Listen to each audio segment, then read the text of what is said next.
So தவறாமல் பெண்கள் இதை அடிக்கடி ஏன் தினம்தோறுமே கர்ப்பப்பையில் ப்ராப்ளம் இருக்கிறவங்க தினம்தோறுமே இதை ஃபாலோ பண்ணிக்கலாம். எந்த மாதிரி இந்த வாழைப்பூவை நம்ம பயன்படுத்தணும் அப்படின்னு நான் சொல்கிறேன். ஸோ பெண்களுக்கு பிசிஓடி இருக்கா, இர்ரெகுலர் பீரியட்ஸ் இருக்கா, வெள்ளைப்படுதல் பிரச்சனை அதிகமாக இருக்கா, தைராய்டு ரிலேட்டட் ப்ராப்ளம் இருக்குது, இல்லை உடல் பருமன் அதிகமாகிட்டே போகுதுங்க அப்படின்னு சொல்கிறவங்க மொத்தமாக இந்த வாழைப்பூவை நம்ம பயன்படுத்தும் போது உடலில் நடக்கக்கூடிய மாற்றம் மிக வேற லெவலில் இருக்குன்னே சொல்லலாங்க.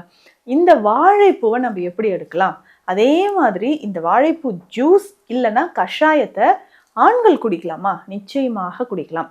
ப்ரோஸ்டேட் கிளாண்ட் என்லார்ஜ்மெண்ட் இருக்கக்கூடிய ஆண்கள், அடி வயிற்று பகுதியில் ப்ரோஸ்டேட் கிளாண்டில் வீக்கம் இருக்குது அப்படின்னு சொல்கிறவங்களோ, இல்லை யூரினரி பிளாடரில் நமக்கு இன்ஃபெக்ஷன் இருக்குதுன்னு சொல்கிறவங்க, இல்லை அடிக்கடி யூரின் போகும்போது வலி இருக்குது, ஆண் உறுப்பில் நமக்கு எரிச்சல் இருக்குது, சில நேரம் இன்ஃபெக்ஷன் வந்துக்கிட்டே இருக்கும், அந்த மாதிரி இருக்கக்கூடிய ஆண்களுக்கு உடல் எடை குறைக்கணும் அப்படின்னாலோ, இல்லை பொதுவாகவே பிளட் ப்ரெஷர், கொலஸ்ட்ரால் இது எல்லாம் நமக்கு குறைஞ்சி ஆரோக்கியமாக இருக்க வாழைப்பூ சிம்பிளாக நீங்கள் பயன்படுத்தலாங்க.